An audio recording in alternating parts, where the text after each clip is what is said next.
많은 분들이 궁금해하셨던 청와대 복귀 일정이 공개됐습니다. 지난번 영상에서 언제쯤 돌아가냐, 정말 복귀가 확정된 거냐, 수많은 댓글이 달렸었죠. 그때 말씀드렸던 대로 이재명 정부가 추진하던 청와대 복귀 프로젝트가 이제 본격적인 마무리 단계에 들어갔습니다. 용산에 불이 꺼지고 청와대의 문이 다시 열립니다. 그건 단순한 이전이 아닙니다. 권력의 중심이 다시 제자리를 찾는 순간입니다. 연합뉴스 기사에 따르면 올해 추석은 용산 대통령실이 맞이하는 마지막 명절이라고 합니다. 윤석열이 권위주의를 청산하겠다며 떠난 자리, 이제 그 자리에 다시 불이 꺼지고 있습니다. 용산 청사 내부에선 이미 청와대 복귀 준비단이 본격적으로 가동 중입니다. 대통령 비서실 명의로 대한민국 청와대 상표가 재등록됐고 대통령실 명칭은 연내 공식 폐기될 예정입니다. 즉, 용산 시대의 종언이 시작된 겁니다. 그런데 여기서 흥미로운 건 복귀 일정이 단순히 연말이라는 한 줄짜리 소식으로 끝나지 않는다는 거예요. 이 안에는 정치적 계산과 국가적 복원이 동시에 숨어 있습니다. 그 이야기를 조금 뒤에서 구체적으로 풀어드리겠습니다. 이재명 정부의 청와대 복귀 예산은 259억 원, 윤석열이 용산 이전에 쓴 378억 원보다 119억 원 적습니다. 즉 되돌리는데 오히려 돈이 덜 든다는 말이죠. 뭔가 이상하지 않나요? 권위주의를 없애겠다며 378억 원을 썼던 윤석열. 결국 더 비싸고 더 불편한 시스템을 만들어버렸습니다. 반면 이재명 정부는 기존 청와대 인프라를 재활용해 보안, 통신, 의전 시스템을 완비하고 국가 재정을 절감했습니다. 이건 단순한 회귀가 아니라 합리적 복원입니다. 돈이 말해주는 정치의 진실이죠. 윤석열은 청와대를 버리며 이렇게 말했습니다. 권위의 상징을 없애겠다. 하지만 결과는 어땠을까요? 권위는 사라지지 않았고 효율은 무너졌습니다. 청와대는 1948년 정부 수립 이후 모든 시스템이 그곳을 중심으로 설계돼 있었습니다. 의전, 외교, 통신, 보안, 그 어느 것도 용산으로 옮길 준비가 되어 있지 않았습니다.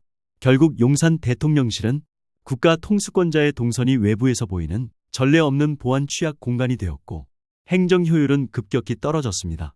결국 돌아갈 수밖에 없는 이유. 이제부터 하나씩 드러나기 시작합니다. 용산 대통령실은 출범부터 즉흥적 실험이었습니다. 국방부 청사를 급히 리모델링하고 예비비는 단 5일 만에 통과. 보안 검증은 미완, 내부 동선은 혼란. 심지어 회의실 유리창 블라인드가 고장나 외부에서 내부가 보인다는 황당한 보고까지 있었습니다. 대통령 출근길마다 교통 통제가 이뤄졌고 서울 시민은 매일 출근길에 갇혔죠. 그리고 2024년 12월 12.3 불법 계엄 사태, 비상계엄 선포 명령이 내려진 장소. 그곳이 바로 용산 대통령실이었습니다. 그날 이후 용산은 통치의 공간이 아니라 통제의 상징으로 남았습니다. 이제는 국민이 그 공간을 신뢰하지 않습니다. 그래서 그 다음 선택은 명확했죠. 청와대로 돌아가는 건 감정이 아니라 이치에 맞는 선택입니다. 나라의 중심이 되는 공간이라면 무엇보다 안전과 효율 그리고 안정감이 있어야 합니다. 이재명 대통령의 청와대 복귀를 원하시는 분들은 구독과 좋아요 한 번씩만 부탁드립니다. 그런데 말이죠. 여전히 이렇게 묻는 분들도 있습니다. 굳이 다시 돌아가야 하나? 지금부터 그 이유를 하나씩 보시죠. 첫 번째는 안전구조. 청와대는 북악산을 등지고 경복궁을 바라보는 천연 요새 지형입니다. 산이 뒤를 감싸고 앞은 열려 있어서 만약의 상황에서도 외부 침입이나 공중 위협에 강합니다. 이 구조는 오래전부터 경호 전문가들이 가장 이상적이라고 평가해온 자리죠. 그에 비해 용산은 말 그대로 유리로 된 성이었습니다. 도심 한가운데 사방이 빌딩으로 둘러싸여 있습니다. 대통령이 오가는 길이 사람들 눈에 그대로 드러나는 구조예요. 위험 요소가 많고 보안 통제가 쉽지 않죠. 한마디로 보여주기식 개방이 오히려 불안을 낳은 겁니다. 두 번째는 일의 효율. 청와대는 대통령부터 각 비서실, 부처 보고 라인이 한눈에 보이게 설계되어 있습니다. 보고가 빠르고 일의 흐름이 단순합니다. 결국 일의 리듬이란 것도 공간이 만들어주는 겁니다. 그런데 용산은 국방부 청사를 급히 개조해서 쓰다 보니 동선이 복잡하고 한 부서에서 다른 부서로 이동하는 데도 시간이 걸립니다. 결국 일 잘하는 구조가 아니었던 겁니다. 세 번째는 비용 문제. 청와대는 이미 완성된 공간이라 연간 유지비가 약 30억 원 수준입니다. 반면 용산은 매년 보안 유지비와 운영비로 100억 원 이상이 들어갑니다. 즉 비효율의 덩어리였던 셈이죠. 결국 국민 세금이 새고 있었다는 뜻이죠. 이런 숫자 하나하나가 말해줍니다. 돌아가는 게 아니라 되돌리는 게 정상이다. 이건 감정의 문제가 아니라 나라 살림의 이치입니다. 국민의 세금이 새지 않게 국가의 중심이 다시 제대로 서게 하는 결정이 바로 청와대 복귀인 겁니다. 이건 정치가 아니라 상식입니다. 당연한 일을 제자리에 돌려놓는 것, 그게 이재명 정부의 선택이었습니다. 이번 청와대 복귀는 단순히 공간의 이동이 아닙니다. 민주주의의 복원이라고 해도 과언이 아닙니다. 용산시대는 대통령의 출근길을 보여주겠다며 소통을 내세웠지만 실제로는 소통이 끊겼습니다. 비선 보고와 밀실 결정이 이어졌고 국민은 대통령이 무슨 일을 하는지 알 수 없었습니다. 국민이 볼 수 없고 들을 수 없던 권력. 그게 바로 용산 체제의 한계였죠. 이재명 정부는 그 흐름을 되돌리고 있습니다. 청와대를 국민과 함께 쓰는 공간으로 바꾸려는 겁니다. 앞으로 청와대 일부는 계속 개방되어 국민이 자유롭게 걸어 다닐 수 있는 문화 공간으로 유지됩니다. 하지만 집무실과 핵심 시설은 철저한 보안과 행정 효율을 갖춘 국가의 중심으로 복원됩니다. 보안은 강화하되 국민과의 거리는 좁히는 그게 이번 복귀의 핵심입니다. 그리고 무엇보다 중요한 변화. 국민이 직접 의견을 전할 수 있는 국민참여 플랫폼이 생깁니다. 청원만 올리고 끝나는 게 아니라 정책 반영까지 이어지는 구조로 바뀌는 겁니다. 이건 권력이 국민에게서 나오는 진짜 민주주의의 복귀입니다. 결국 국민이 다시 국정을 함께 쓰는 첫걸음이죠. 저는 이번 결정을 보면서 정치의 철학이 완전히 바뀌고 있다는 걸 느꼈습니다. 윤석열 정부의 용산은 단절을 상징했습니다. 국민과의 거리를 좁히겠다고 했지만 결국 국민의 눈을 멀게 만들었죠. 대통령의 자리에서 국민이 보이지 않았던 겁니다. 보여주기식 개방이 진짜 소통을 막아버린 역설이었습니다. 이재명 정부의 청와대는 정반대입니다. 닫혔던 문을 다시 열고 권력을 국민 곁으로 돌려놓겠다는 뜻이 담겨 있습니다. 이건 권력의 이동이 아니라 방향의 전환입니다. 국민 쪽으로 고개를 돌린다는 뜻이죠. 공간은 단순한 벽과 지붕이 아닙니다. 그 안에 담긴 생각이 그 시대의 철학이 됩니다. 용산이 보여준 건 권력의 분리였고 청와대가 보여줄 건 국민과의 연결입니다. 이제 다시 대통령이 국민 가까이에서 일하고 국민이 청와대를 다시 찾을 수 있는 시대가 오는 거죠. 그때 우리는 이렇게 말할 겁니다. 다시 제자리를 찾았다. 결국 이번 복귀는 과거로 돌아가는 일이 아니라 정상으로 되돌아가는 일입니다.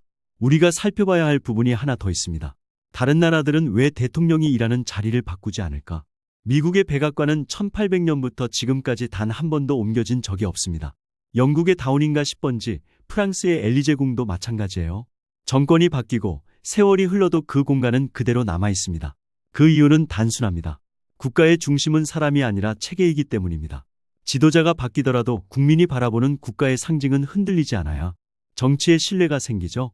그런데 우리는 지난 몇 년간 그 상징을 스스로 버렸습니다. 청와대를 폐쇄하면서 이제는 열린 정부라고 했지만 실제로는 국민의 눈에서 멀어졌습니다. 이재명 정부의 청와대 복귀는 그 신뢰를 되돌리는 첫걸음입니다. 정권의 공간이 아니라 대한민국의 공간으로 되돌려 놓는 거죠. 지금 청와대 복귀 작업은 눈에 보이지 않게 빠르게 진행되고 있습니다. 현재 공정률은 이미 70%를 넘겼습니다. 본관은 내부 리모델링이 거의 끝났고 상춘제와 외빈 접견실은 외교 의전용으로 새롭게 단장 중입니다. 개방 구역이었던 일부 구간은 보안 강화를 위해 임시 폐쇄되어 있고 국민 관람 동선도 새로 설계되고 있습니다. 대통령 비서실 관계자들은 말합니다. 올해 안에는 모든 준비를 마무리 짓겠다. 다만 복귀 날짜를 굳이 공개하지 않는 이유가 있습니다. 외교 일정 경호 절차, 안전 점검 등 모든 조건이 완벽히 갖춰져야 공식 복귀 선언이 가능하기 때문입니다. 즉, 지금은 청와대 복귀의 마지막 손질 단계라고 보시면 됩니다. 그렇다면 용산 대통령실은 앞으로 어떻게 될까요? 현재 국방부와 국가안보센터 혹은 공공행정 복합단지로 재활용하는 방안이 검토되고 있습니다. 하지만 이 건물에는 피할 수 없는 그림자가 있습니다. 바로 12.3 불법 계엄 사태의 발원지라는 사실이죠. 국민을 향해 군을 움직이려 했던 명령이 내려진 장소. 그 기억은 쉽게 지워지지 않을 겁니다. 그래서 정치권 일각에서는 이곳을 단순한 행정시설로 쓰기보다 민주주의의 교훈을 기억하는 공간으로 남겨야 한다는 주장도 나옵니다. 용산은 이제 권력의 상징이 아니라 역사의 경고로 남을 가능성이 큽니다. 이제 많은 분들이 궁금해하셨던 질문에 답을 드릴 수 있습니다. 청와대 복귀 올해 연말입니다. 하지만 중요한 건 날짜가 아니라 의미입니다. 그날은 단순히 대통령이 집무실을 옮기는 날이 아니라 대한민국 민주주의가 다시 중심을 잡는 날이 될 겁니다. 용산의 시대는 끝나고 이제 청와대의 불빛이 다시 켜집니다. 그 빛은 권력의 빛이 아니라 국민의 신뢰를 비추는 빛입니다. 오늘 소식은 여기까지입니다. 앞으로도 후끈한 소식을 빠르게 전해드릴 테니 구독과 좋아요 한 번씩만 부탁드립니다. 시청해 주셔서 감사합니다.